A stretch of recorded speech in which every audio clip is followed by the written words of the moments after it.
21. Beleza, Boromé, vai! Impressionada. Aqui é a próxima. Tá. Você vai fazer falar os nomes dos Valar também, né? Tá bom. Então, você... Mas você é profissional da letras aqui. Mas quando afinal os Valar souberam que os Noldor haviam de fato deixado Aman e estavam de volta à Terra-média, eles se ergueram e começaram a concretizar em atos as decisões tomadas no pensamento para remediar os danos causados por Melkor. Então, Manwë, pediu a Ivana, e... Nina. Bom que pela leitura aqui, é complementar aqui todo mundo. É igual professor de primário, né? Eu mesma, dando aula. Exercessem todos os seus poderes em prol do crescimento e da cura. E elas aplicaram todos os seus poderes às árvores. Porém, as lágrimas de Niena Isso. não conseguiram curar seus ferimentos mortais. Por muito tempo, Yavanna andou sozinha na penumbra. Mesmo assim, no exato momento em que faltou esperança e seu canto hesitou, Teoperion produziu afinal num galho sem folhas uma enorme flor de prata e Laurelin um único fruto de ouro. Esses Yavanna colheu. Então as árvores morreram e seus troncos sem vida ainda estão de pé em Valinor, um monumento à alegria perdida. Já a flor e o fruto Yavanna deu a Aule, irmão, e os abençoou. E Aule e seu povo criaram naves para contê-los e conservar seu brilho, como está relatado no Narcília. O Cântico do Sol e da Lua. Essas naves os Valar entregaram a Varda, para que se tornassem lamparinas do firmamento, brilhando mais do que as suas antigas, por se encontrar mais perto de Arthur. E ela lhes deu o poder de transitar pelas regiões inferiores de Ilmen e as expôs a percorrer trajetos definidos acima do cinturão da Terra, do oeste para o leste e a vulcar. Tudo isso os Valar fizeram, relembrando em sua penumbra a escuridão das terras de Arthur, e resolveram então iluminar a Terra-média para, com a luz, dificultar os feitos de Melkor, pois lembravam-se dos Avari que haviam permanecido junto às águas de seu despertar, e também não haviam abandonado totalmente os Noldor no exílio. Além disso, Manwë sabia que a hora da chegada dos homens se aproximava. E o que se diz é que, da mesma forma que os Valar fizeram guerra a Melkor para proteger os Quendi, agora eles eram tolerantes para proteger os Ildor, os sucessores, os filhos mais novos de Ilúvatar. Pois tão grandes haviam sido os danos causados na Terra-média na guerra contra o Túmulo, que os Valar temiam que algo ainda pior pudesse acontecer, já que os Ildor seriam mortais e mais fracos do que os Quendi, para suportar o medo e o tumulto. Ademais, não foi revelado a Manwë em que local daria o início dos homens, a norte, sul ou leste. Por isso os Valar produziram luz, mas crucificaram a terra onde habitavam. Quer que eu continue? Continua mais uma, até o final da página pra lá. Isil, o esplendor, foi como os Valar de outrora chamaram a lua, em Valinor, flor de Telpera. E Ana, o ouro de fogo, fruto de Laurelin, foi como chamaram o sol. Já os Noldor também chamaram de Hana, a inconstante, e Vasa, o coração de fogo, que desperta e incendeia. Pois o sol foi criado como um sinal para o despertar do homem e para o declínio dos elfos, ao passo que a lua homenageia sua memória. A donzela que os Valar escolheram entre os Maiar para conduzir a nave do sol chamava-se Arien, e aquele que guiava a Ilha da Lua foi Tilion.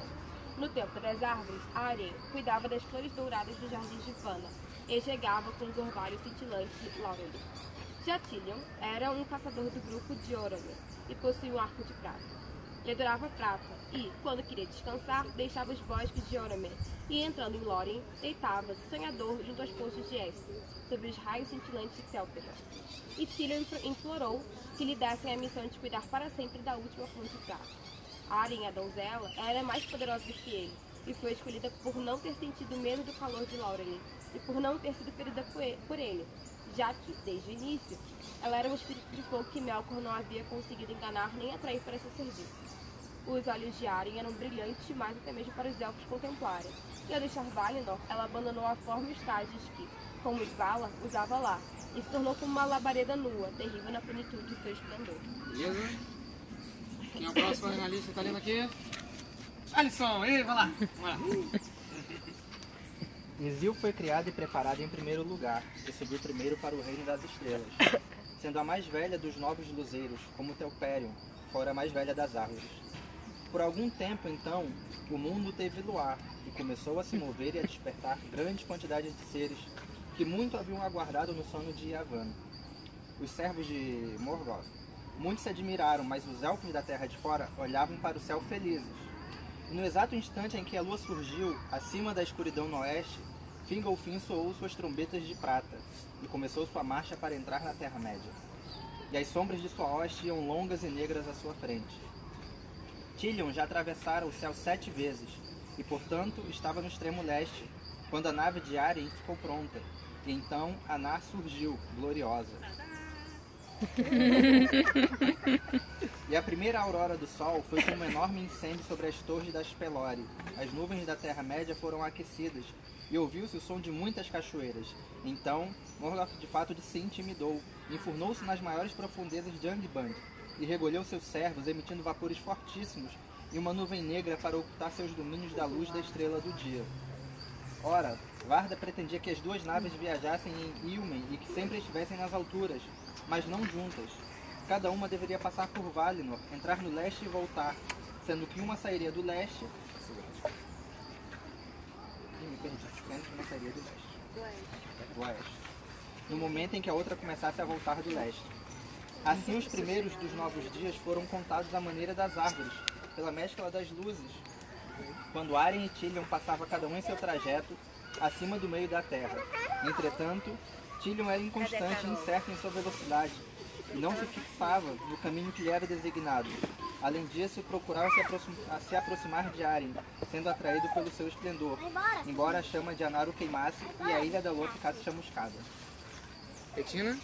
Em virtude da rebeldia de Tilion, e ainda mais em resposta às súplicas de Lórien e Esther, que dizia que o sono e o descanso haviam sido banidos da terra, e as estrelas estavam ocultas, Varda mudou de opinião e concedeu um período do qual o mundo ainda tivesse sombra e penumbra.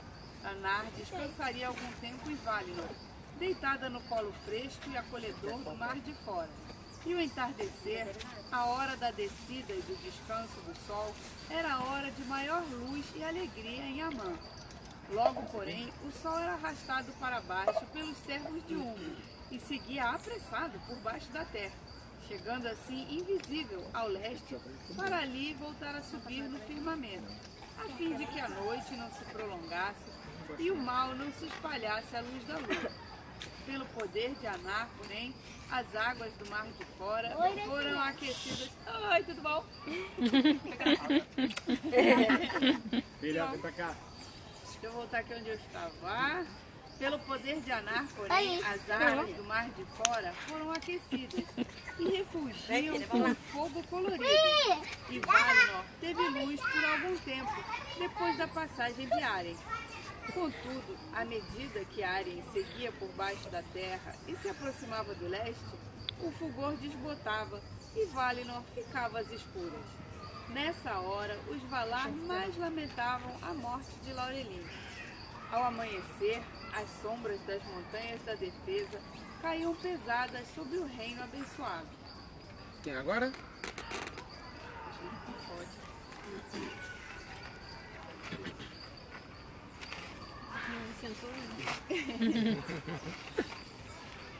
Varda ordenou que a lua se movimentasse da mesma forma que, passando por baixo da terra, nascesse no leste, mas somente depois que o sol tivesse descido do céu. Tilion, no entanto, seguia um ritmo instável, como ainda segue, e era sempre atraído por Arien, como sempre será, de tal modo que, com frequência, os dois podem ser vistos acima da terra, juntos, ou pode acontecer que Tilion se aproxime tanto do sol que sua sombra esconda o brilho de Arien, e surge a escuridão no meio-dia. Portanto, com as idas e vindas de Anar, os Valar contaram os dias a partir dali até a mudança do mundo, pois Tilion pouco se demorava em Valinor, mas a maioria das vezes passava veloz pelas terras do ocidente, por Avatar, Araman ou Valinor, e mergulhava no abismo do outro lado do mar de fora, seguindo seu caminho em solidão em meio às grutas e cavernas nas raízes de Arda. Ali costumava passar muito tempo perambulando, só voltando tarde. Ainda assim, após a longa noite, a luz de Valinor era mais forte e mais clara do que da Terra-média, pois o sol lá descansava, e as luzes do firmamento se aproximavam mais da terra naquela região. No entanto, Nem o sol nem a lua conseguem trazer à lembrança a luz que existia antes, que emanava das árvores antes que elas fossem trocadas pelo vento de um pelas árvores antes que elas fossem tocadas pelo veneno de um goleante. Aquela luz sobrevive agora apenas nas Silmarils. Morgoth também odiava os nossos luzeiros, e por algum tempo ficou desnorteado com esse inesperado golpe dos Valar. Atacou então Tirion, enviando espíritos de sombra contra ele, e houve luta em Ilmer, sob os caminhos das estrelas, mas Tirion saiu vitorioso, e de Arien Morgoth sentia um medo intenso e não ousava se aproximar. E não ousava se aproximar, já não possuindo mais esse poder, pois à medida que crescia em perversidade e transmitia o mal que concebia sob a forma de mentiras e criaturas nefastas, seu poder passava para elas e se dissipava, dispersava, enquanto ele mesmo ficava cada vez mais preso à terra, relutando em sair de seus redutos sinistros. Com sombras escondia a si mesmo e a seus servos em Arien, cujo olhar não conseguia suportar por muito tempo, e as terras em torno de sua morada eram envoltas em vapores e nuvens enormes. Tranquilo. Ao ver, porém, a investida contra Tilion, os Valar ficaram em dúvida, temendo que a perversidade e a astúcia de Morgoth poderiam ainda tramar contra eles. Embora não se dispusessem a enfrentá-lo na Terra-média, eles mesmos assim se lembravam da destruição de Almarin e resolveram que nada de semelhante aconteceria a Valinor. Por isso, naquela época, voltaram a fortificar toda a terra e ergueram as paredes das montanhas de Pelórin, às alturas tremendas e intransponíveis, a leste, norte e sul.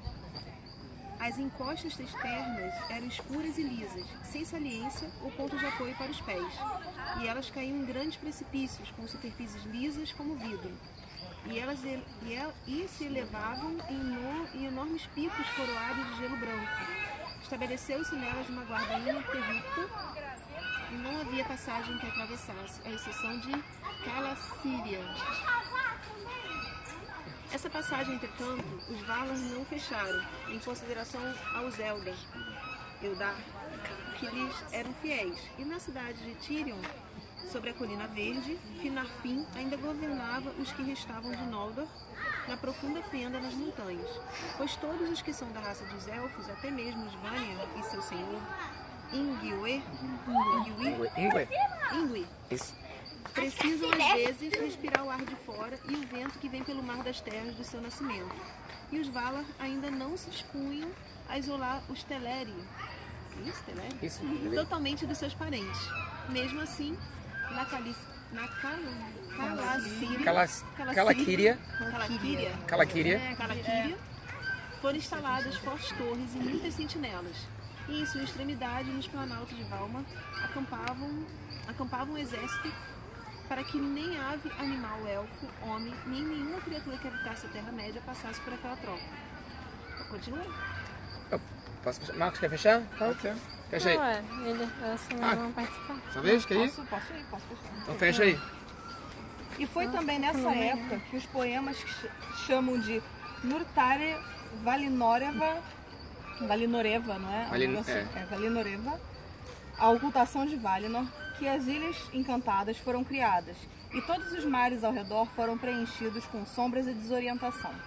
E essas ilhas foram dispostas como uma rede nos mares sombrios, de norte a sul, antes que Tol Eressëa, a ilha solitária, fosse alcançada e por quem navegasse para o oeste. Dificilmente um barco conseguiria passar por elas, pois nos perigosos estreitos as ondas suspiravam eternamente em rochas escuras ocultas na névoa. E, naquela penumbra, um enorme cansaço se abatia sobre os marinheiros, acompanhado de ódio ao mar. Mas quem chegasse a pisar nas ilhas ali ficaria preso e dormiria até a mudança do mundo. Foi assim que, como o mando lhes havia pronunciado em Araman, o reino abençoado se fechou para impedir a entrada dos Noldor. e dos muitos mensageiros que em tempos posteriores navegaram para o oeste, nenhum jamais chegou a Valinor, à exceção apenas o mais poderoso marinheiro que teve sua história contada. Ou seja, é Arendelle. Né? Muito bom, valeu aí.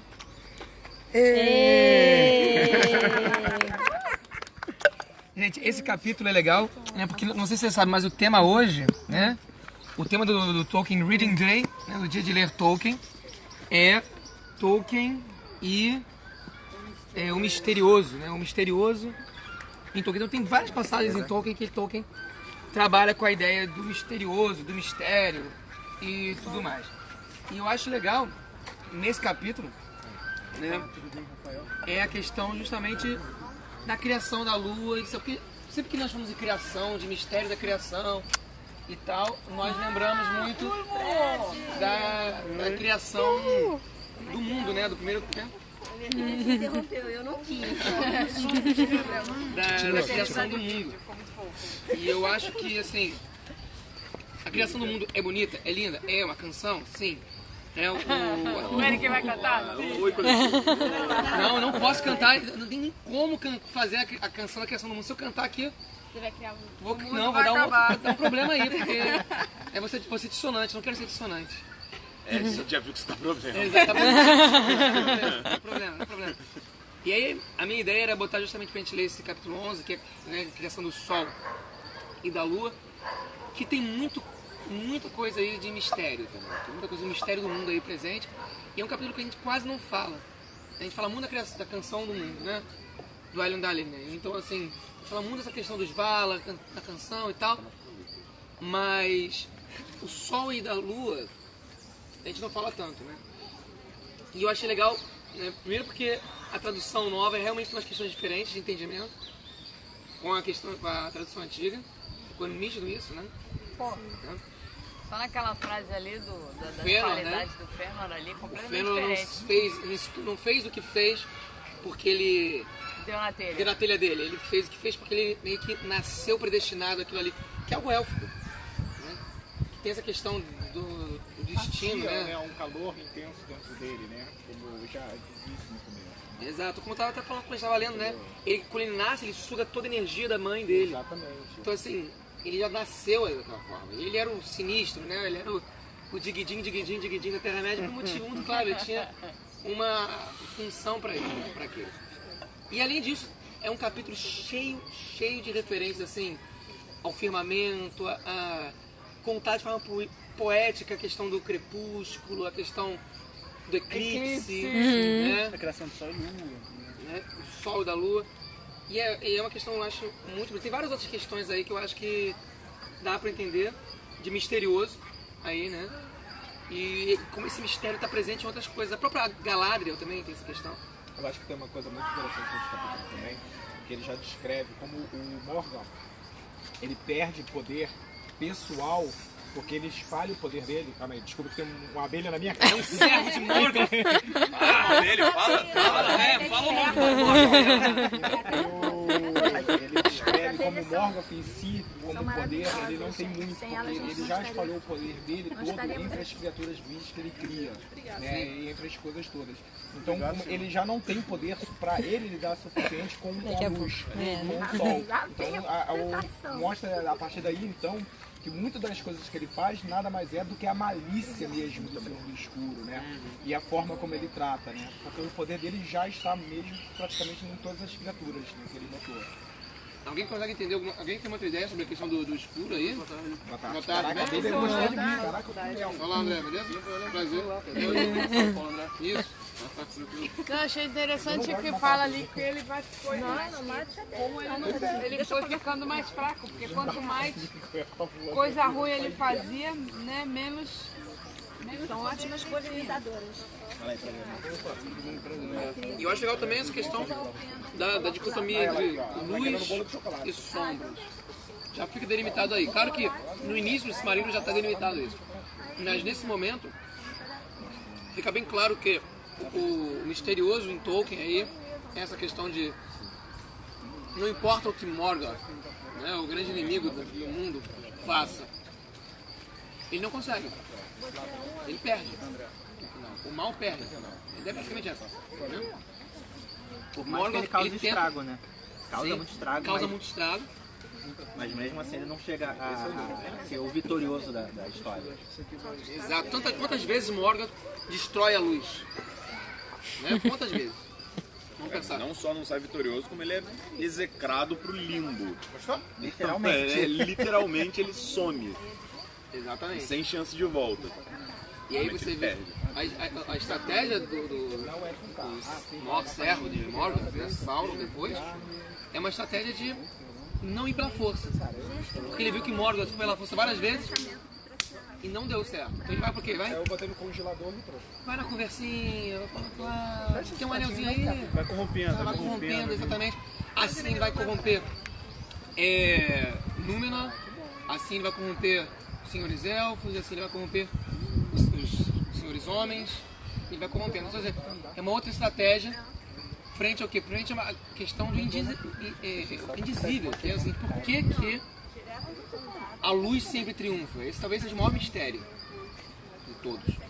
Assim, fisicamente falando, no universo é mais escuridão que luz, né?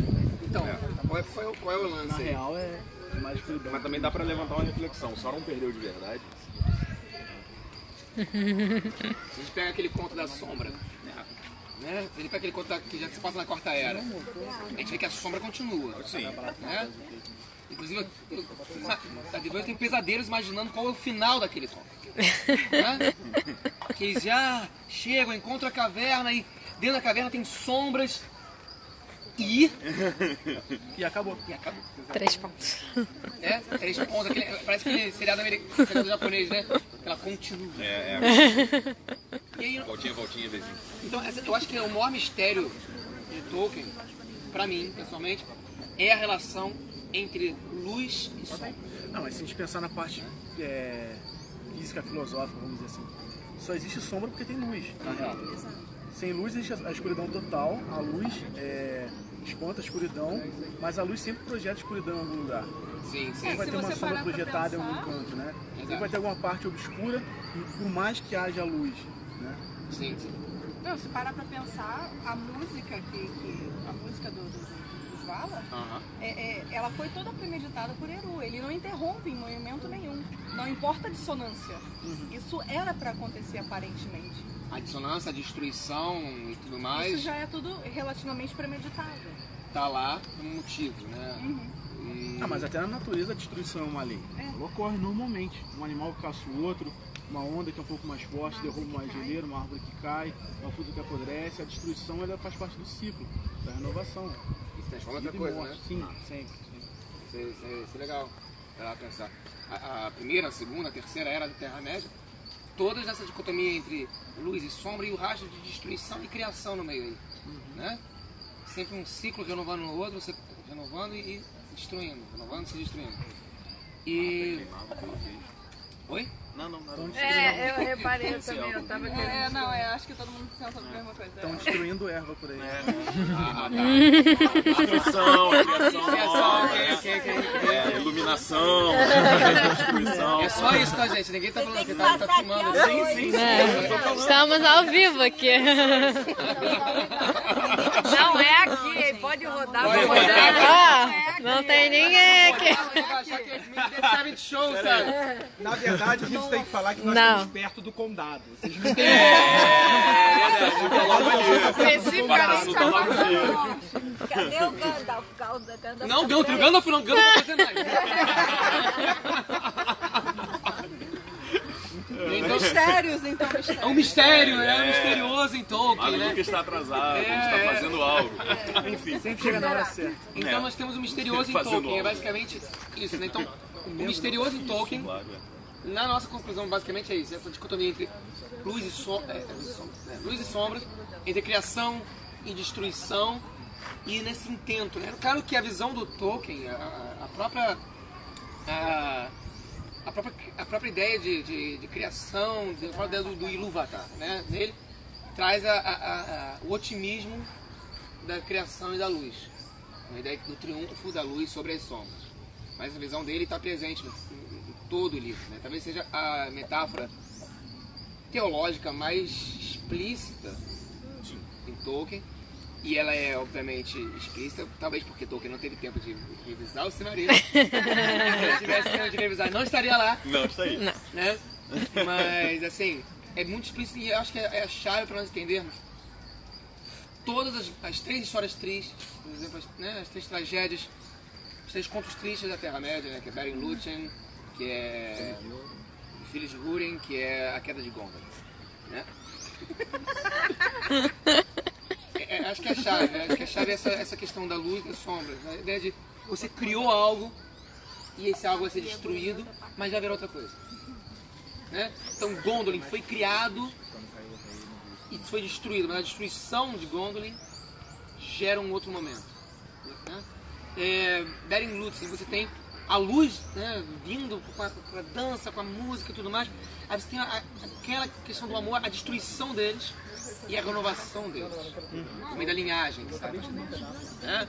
Aí você tem, eu acho muito legal esse capítulo que ele termina prenunciando a esperança, que é Arendelle. Isso eu acho mais legal.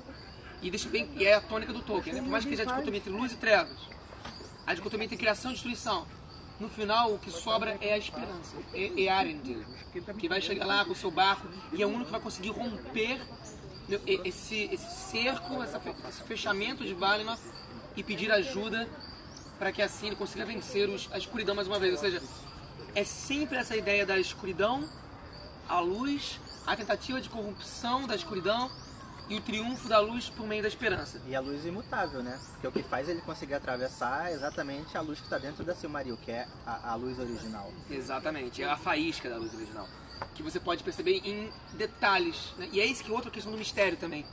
Essa luz original que está presente no Sol, está presente na Lua, né?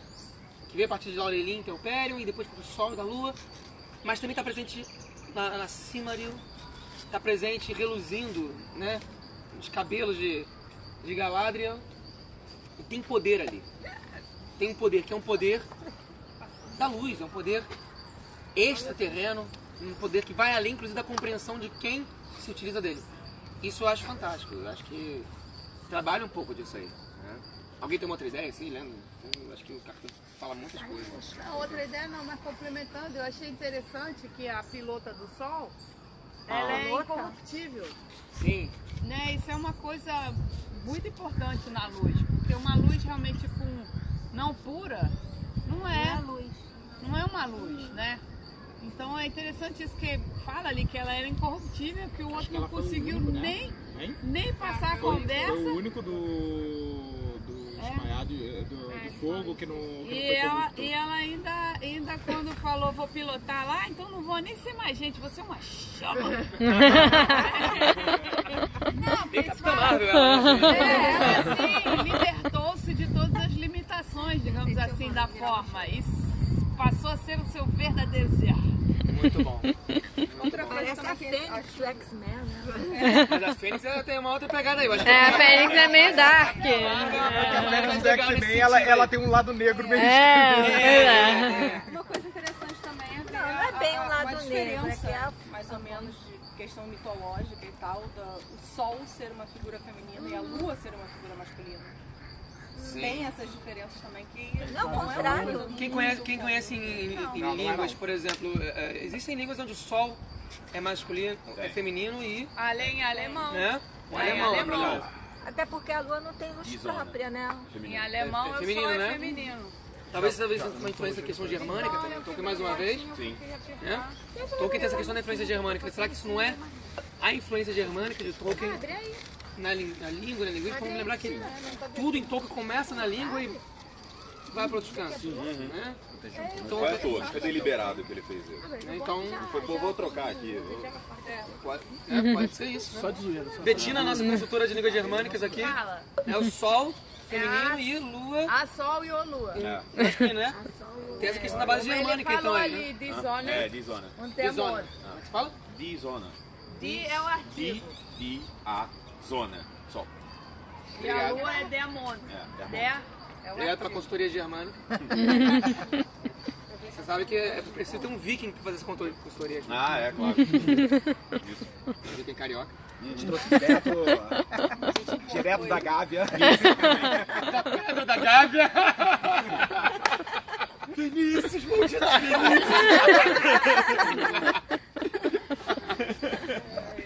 E acho que na nossa parte séria da leitura, acho que a proposta era mais ou menos isso, né?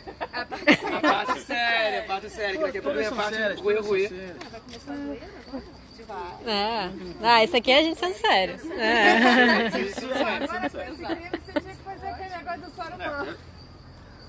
A mão padrinho do Saruman. Duvido fazer isso agora, cara. Não, vai continuar duvidando. Na cara, vai. Não é ela que tem que fazer, é alguém que tem que fazer e dar as flechadas. Olha só, vamos parar com o flash hoje, entendeu? Eu já, spoiler, eu já revivi a morte do Boromir hoje de novo, não tô bem, então assim... Nós vimos ontem também. Nós já vimos ontem. Tá com alergia. Mas eu dormi. No finalzinho. Eu acho que a Clarissa ia trazer, a gente não deixou. Ela ia trazer um arco e flecha e as flechinhas. A gente ia fazer, nós íamos fazer a morte de Boromir. Consolo, nós vimos ontem em Cidade de Anel de novo. Ficamos muito tristes naquela hora que a Ariana Grande mata o Boromir. Entendeu? Foi muito triste. Ela não cantou não, querido? O Aragorn não deixou. Não deixou, ele gosta de metal, o Aragorn. É cabeludo, gosta de metal, ele gosta de power metal. Mas ele é tudo power metal, né, Ele cara? é tudo Aragorn é power metal, Espada, rapaz. o vento no cabelo. E ainda termina sendo rei. É uma coisa mais Rhapsody do que Blind Guardian, na verdade. Total. Só que o Blind Guardian é muito mais Senhor dos Anéis que outra Sim. coisa. Blind Guardian é mais Silmarillion, né? É. Total. Literalmente, inclusive. Então, beleza, gente. Essa é a parte séria. Alguém quer falar mais alguma coisa séria? Não? Então vamos para a nossa parte zoeira, então. Valeu, gente! É muito feliz que a gente consegue fazer a leitura séria no piquenique. A gente não faz em tempé.